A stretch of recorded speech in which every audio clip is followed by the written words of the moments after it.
పిల్లలతో జర్నీ చేయడం మామూలు విషయం కాదు. అది మా ఆయన లేకుండా నేను ఒక్కదాన్ని వెళ్తే పిల్లలతో ఇంకా నాకైతే చుక్కలే. చిన్నదైతే నిద్ర మబ్బుకు వచ్చింది కాబట్టి సైలెంట్ గా కూర్చుంది, లేదంటే ఇల్లు ఆకిలి ఒక్కటి చేసేస్తుంది బయటికి వెళ్ళినప్పుడు. అదేంటో నేను బైక్ పైన వెళ్తే ఇంత దూరం వెళ్ళినా కూడా కంఫర్ట్ గా అండ్ హ్యాపీగా జర్నీ చేయగలను. కానీ నాకైతే ఈ మధ్య అర్థమైంది అన్ని వెహికల్స్ అలవాటు అయ్యి ఉండాలి, లేదంటే ఎక్కడికైనా వెళ్ళినప్పుడు చాలా ఇబ్బంది అవుతుంది అని. ఎక్కడికి వెళ్ళాను అంటే మా మేనమామ కూతురి ఫంక్షన్ కి అయితే వెళ్ళాను.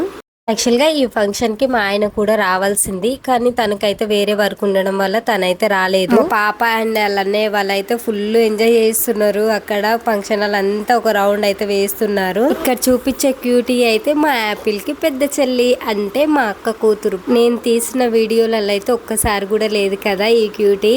మేమైతే తను దగ్గరికి వెళ్ళేది చాలా తక్కువ టైమ్స్ కాబట్టి ఎక్కువగా కనిపించదు. చాలా క్యూట్ గా ఉంటది, ముద్దు ముద్దుగా మాట్లాడుతుంది మాటలు కూడా. ఎవరు చుట్టుకు ఏమైతుంది నీకు? చెల్లి, పెద్దమమ్మీ బిడ్డే, పెద్దమమ్మీ బిడ్డే.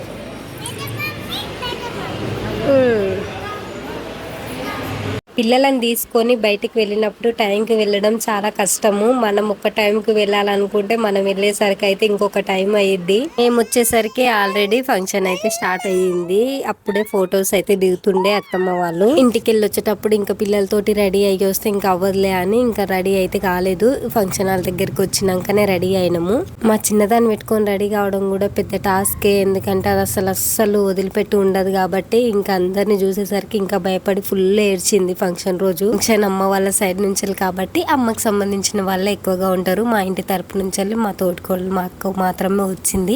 నా పక్కన కూర్చుంది మా చిన్న పిన్ని, పెద్ద పిన్ని అండ్ మా అక్క ఇక్కడ చూస్తుంది. ఇందాక చూపించిన క్యూట్ వాళ్ళ మమ్మీ ఫస్ట్ లో కూర్చుంది అయితే మా మేనత్త, నాన్న వాళ్ళ చెల్లి. వీడు నా అల్లుడు, అంటే ఇంకా చిన్నన్న వాళ్ళ కొడుకు. మా వదిన మా చిన్న పాప నెత్తుకుంది అనేసి ఇంకెప్పుడెప్పుడు దించుతుందా అని వెయిట్ చేస్తుండు. పాప ఉండాలంటాడు కానీ వాళ్ళ అమ్మతోటి ఉండొద్దు అంటాడు.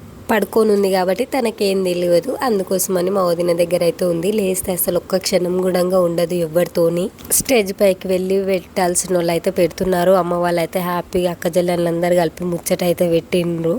మా చిన్న పాప అయితే ఏడ్చి అలసిపోయి పడుకుంది. అందరిని చూసి అయితే ఫుల్ భయపట్టింది. అసలు ఎండలకు ఎక్కడికైనా వెళ్ళాలి అన్నా రెడీ కావాలన్నా చాలా ఇరిటేటింగ్గా ఉంది. అసలు అమ్మ వాళ్ళందరూ కలిపి మంచిగా ముచ్చట్లు అయితే పెట్టుకున్నారు. చాలా రోజుల తర్వాత కలిసిరు కాబట్టి అమ్మ వాళ్ళ సారె గంప తీసుకొచ్చినుండే ఇంకా ఓడినించడానికి అయితే స్టేజ్ పైకి వెళ్ళారు. పెద్దోదిన అక్కడ సారె గంప పెడుతుంది. ఇప్పుడు వెళ్తుంది అయితే చిన్నోదిన, ఇక్కడ వెళ్తుంది మా పెద్ద పిన్ని, తర్వాత అమ్మ, పెద్దన్నయ్య, చిన్నన్నయ్య, అల్లుడు అక్కడ వైట్ డ్రెస్ లో కనిపిస్తుంది. ఇంకా మా మేనమామ అక్కడ లాస్ట్ కూర్చుంది, మా మేనత్త మధ్యలో కూర్చుంది. ఇప్పుడు ఫంక్షన్ అయ్యే అమ్మాయి చిన్న బామ్మర్ది గాడు కూడా ఉంటాడు. స్టార్టింగ్ లో చూపించిన కదా వాడే. ఇంకా స్టేజ్ పైన నుంచి అయితే ఎక్కువ కనిపించలేదు, వాడు బయట తిరిగిండు. ఇక్కడైతే ఇంకా అమ్మ వాళ్ళ ఫ్యామిలీ పిల్లలు కూడా ఉన్నారు. ఇంకా అందరు ఆడుకుంటుండ్రులే, ఇంకా వాళ్ళని ఎందుకు డిస్టర్బ్ చేయడం అనేసి వదిన వాళ్ళు అన్న వాళ్ళు మాత్రమే వెళ్ళిండ్రు స్టేజ్ పైకి. సారె గంపతో పాటు ఇంకా జ్యువెలరీ కూడా తీసుకొచ్చిండ్రు. జ్యువెలరీ అంటే ఏదో గోల్డ్ అనుకోకండి, గోల్డ్కి మామూలు రేటు లేదు కాబట్టి ఇంకా వదిన వాళ్ళు అయితే పట్టీలు తీసుకొచ్చిండ్రు. ఇప్పుడున్న సిచ్యువేషన్లో అయితే ఏమన్నా కొనాలన్నా భయం వేస్తుంది, అట్లున్నాయి రేట్లు. అమ్మ బాబాయ్. తనే మా మేనమామ కూతురు వర్షిత, ముద్దు పేరు మేమైతే డుమ్మి అని పిలుస్తాం.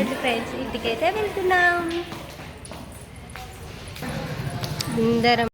ఫంక్షన్ అయితే ఈవినింగ్ టైం వరకు కంప్లీట్ అయింది కాబట్టి వెళ్ళాల్సిన వాళ్ళు అయితే వెళ్ళనికి రెడీ అవుతున్నారు. అందరికి అయితే సెండ్ ఆఫ్ ఇస్తున్నాం ఇక్కడ.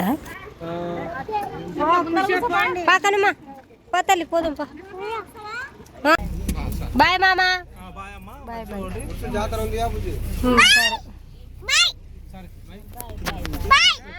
ఆడమ్మ వాళ్ళకి చెప్పు బాయ్.